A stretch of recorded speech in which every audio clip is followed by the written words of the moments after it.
So the building was built in 1904 by Agnes Chamberlin. She moved to Cody and was a huge entrepreneur. She started the first church in Cody. She started the first newspaper.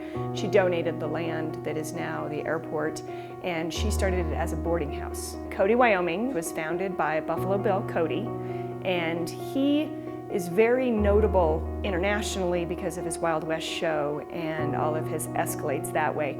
But Agnes Chamberlin, when she moved to Cody, was much more revered in the community of Cody. She was much more of a figurehead than he was. She just really wanted to have people come here and be able to stay here. She also wanted the amenities of a larger community and something that people would have back east. That's why I think she wanted the newspaper and the churches, and she was founding things. She really wanted to establish the civic community and sort of have it not be this roughneck Wild West town. The Chamberlin Inn has been operated continuously as a hotel since 1904. Two very long ownerships in the middle, 30 and 40 years each.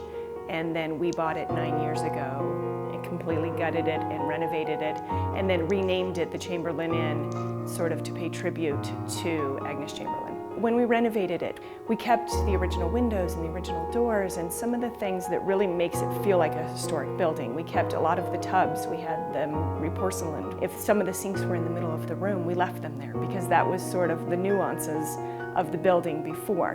But then we added flat screen TVs and Wi-Fi, and when we could with lighting and different things, we tried to get, replication pieces. And one of the things that we strive for is to make sure that it's just extra homey and extra warm, and there's fresh flowers everywhere. We put fresh flowers in the rooms, we put fresh chocolates on the beds, and the amenities we try to do very high-end, just so that it feels like you're getting pampered and it's very luxurious. We didn't want to compete with the downtown restaurants. There's a lot of really great places to get a nice breakfast within walking distance. So what we did instead was create a bar and lounge and an evening cocktail lounge. We're not open late, but a place where people, before they walk downtown to get dinner, can have a nice drink. The courtyard and gardens are really the showcase of the property. And so in the summer, we've got all the doors open from the conservatory, and it feels like it's indoor-outdoor space. There's flowers everywhere. People can sit and have a nice cocktail before they walk downtown or go out to the rodeo and do some of the tourist events. When we first took over the hotel, the previous owner had kept everything, and she knew that Ernest Hemingway had stayed here in the 1930s, and she also knew that she had every hotel register. So we poured through them, found his signature from 1932, so when we redid room 18, it doesn't look like the rest of the hotel.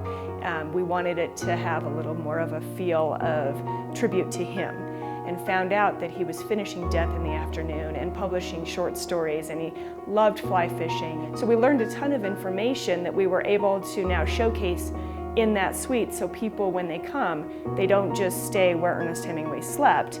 They get a little bit of an idea of why he was here, when he was here. And on the website, if you are going to book a room online, there are pictures of every single room. Every single room is decorated differently, it's configured differently. So it's really nice to be able to see exactly what room you're going to be staying in before you get here. And it's, tons of pictures of the property. You can really get a good idea of what you're going to find when you get here. I think it's pretty accurately represented.